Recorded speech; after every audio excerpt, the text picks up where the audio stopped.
कि डॉक्टर इमरान ने बताया कि अब हमें इन्वेस्टिगेशंस करनी पड़ रही हैं, तो हमारे जो MPAs हैं, जो डॉक्टर्स हैं, इन्वेस्टिगेशंस कर रहे हैं, हॉस्पिटल्स में जाके सारी मालूमात ले रहे हैं और फिर हमने इनको अपने साथ बिठाया कि आवाम को बताया जाए कि तहरीक इंसाफ में जो डॉक्टर्स की टीम है वो भी आपके लिए काम कर रही है। हालात ऐसे हैं सूबे सिंध के कि हमें मजबूरन ये कहना पड़ रहा है कि ये वक्त आ गया कि वफाक को जनाब सूबे सिंध को टेक ओवर कर लेना चाहिए। अगर और इंतज़ार किया गया तो दिन ब दिन हालात ख़राब होते जाएंगे, हालात बेहतरी की तरफ नहीं जाएंगे। हालात ये हैं कि हॉस्पिटल्स के अंदर जगह ख़त्म हो गई है। हालात ये हैं कि जो प्राइवेट हॉस्पिटल्स हैं उन्होंने लूटमार शुरू कर दी है। प्राइवेट हॉस्पिटल्स को जो ज़मीनें दी गई हैं वो रफ़ाई प्लॉट्स हैं, वो ST प्लॉट्स के ऊपर इनको ज़मीनें दी गई हैं। और मालूम ये चल रहा है कि एक पेशेंट को कोविड के प्राइवेट हॉस्पिटल जो है वो अंदाज़न दिन में 1.5 लाख रुपए चार्ज कर रहा है और बताया जा रहा है कि अंदाज़न 15 लाख रुपए एडवांस में जमा कराया जाएगा तो कोविड के पेशेंट को लिया जाएगा।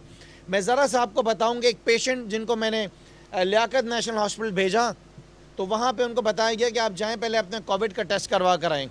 उसके बाद उनको रिपोर्ट दिखाई गई कि जनाब ये रिपोर्ट देखें आप, ये रिपोर्ट ये नहीं बताती ये डायलिसिस का पेशेंट है। वो पेशेंट फिर उसको मैंने भिजवाया NICVD, क्योंकि उनकी समरी ये बता रही थी कि उनके हार्ट के भी इशूज़ हैं। जब वो NICVD पहुँचे तो उनको बोला जाके कोविड का टेस्ट कराएं। उसके बाद वो डायलिसिस की वजह से उनको किडनी सेंटर भेजा तो वहाँ बोला कि जाके कोविड का टेस्ट करवा कराएँ।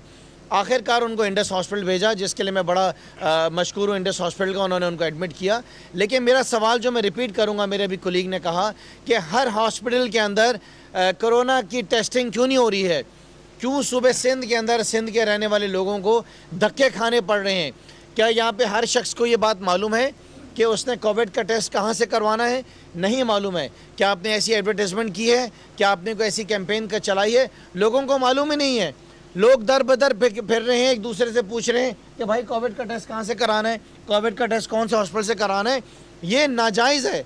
आप सिंध के लोगों के साथ बिलावल जरदारी जुल्म कर रहे हैं। सिंध के लोग आपसे 2023 में सवाल करेंगे और आपको वही सबक सिखाएंगे जो पिछले दिनों लाड़काना के इलेक्शंस में आपको सबक सिखाए। मेरी बात याद रखना। मैं आपसे बात करना चाहूँगा DNA टेस्टिंग के ऊपर। DNA की टेस्टिंग के ऊपर जो प्लेन क्रैश हुआ है PIA का, उसमें लोगों का आपने क्या हशर किया है? आपने लोगों का क्या हाल किया है? रवायकीन जो हैं पूरे पाकिस्तान से घूम फिर के यहाँ पर पहुँच रहे हैं और आज तक धक्के खा रहे हैं, उनके DNA टेस्ट मुकम्मल नहीं हुए। आज तक वो कराची यूनिवर्सिटी का नाम लेते हैं कि वहाँ पर हो रहा है, जिसमें आपका कोई रोल नहीं है।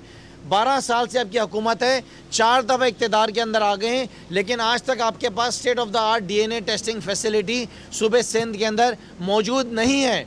आप कब जागेंगे? बिलावल जरदारी, आसिफ जरदारी साहब कब जागेंगे?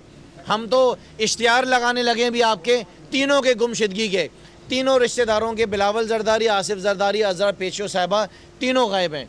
उसके बाद सिविल हॉस्पिटल का जैसे वाक़या आपने पिछले दिनों देखा, आपने जिना हॉस्पिटल में वाक़या देखा।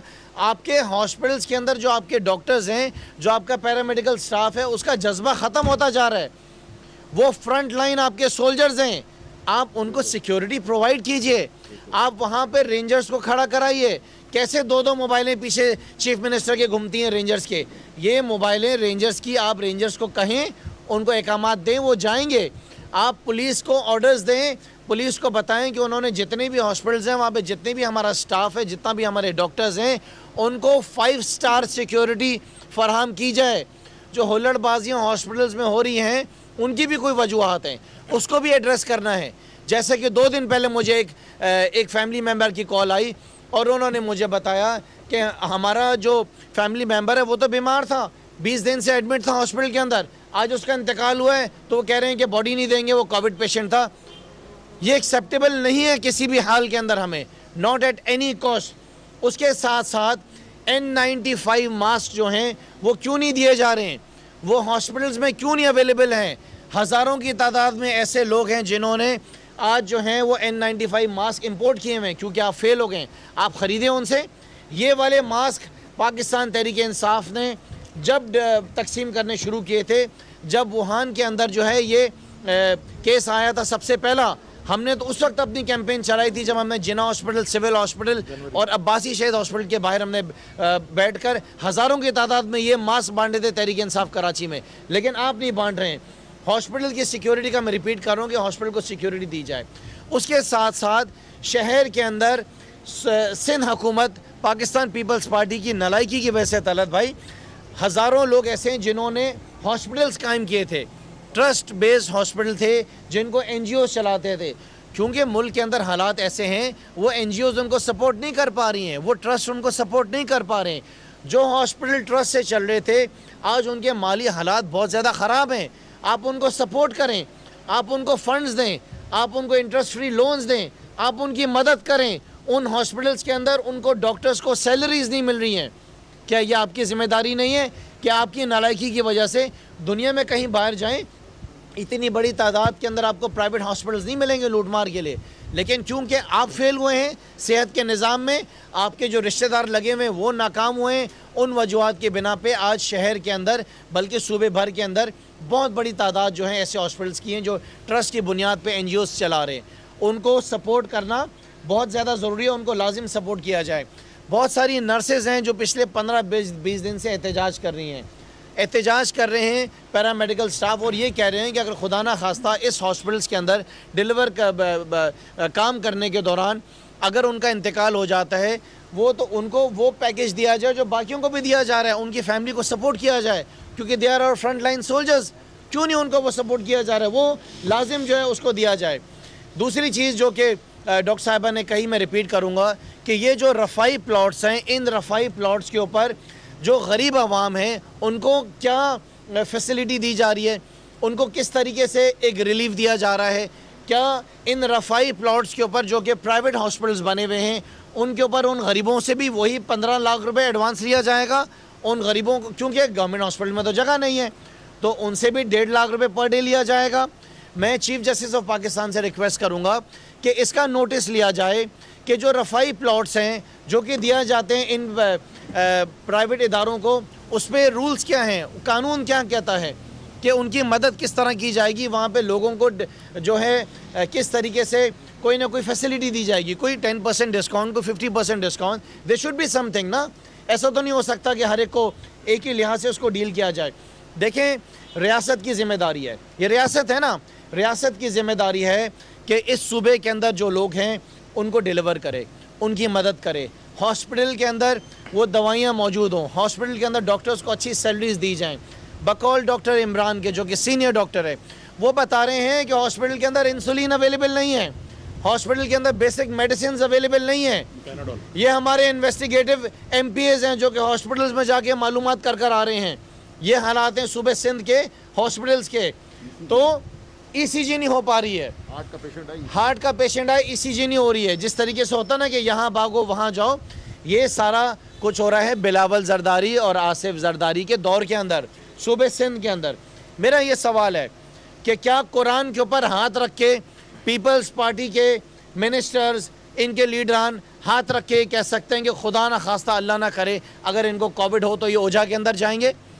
हमारे एक दोस्त रिपोर्टर, क्या नाम है उनका, हमीद सोमरो साहब, उनका क्या हशर हुआ है?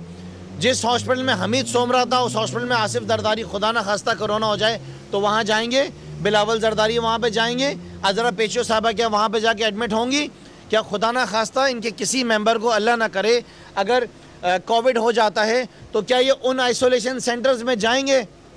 मैं आवाम से गुजारिश कर रहा हूँ कि हम अपना ख्याल रखें। सिंध हुकूमत के पास कुछ भी नहीं है देने को। हॉस्पिटल्स में ताले लग गए हैं, अभी बंद हो गए, जगह नहीं है। अगर जाएंगे तो वहाँ पे वैसे ही मरेंगे, बचने का कोई चांस नहीं है। जितनी एहतियात कर सकते हैं। हम MPS के भी टेस्ट हुए हैं, अल्हम्दुलिल्लाह, अल्लाह का बड़ा करम है, हम सब नेगेटिव आए हैं, अल्लाह का बड़ा करम है। लेकिन हमने अपनी मेहनत ख़त्म नहीं की।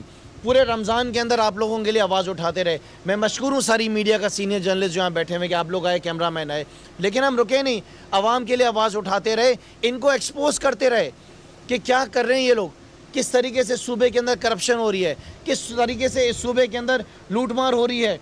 ये सब बताना हमारा काम था।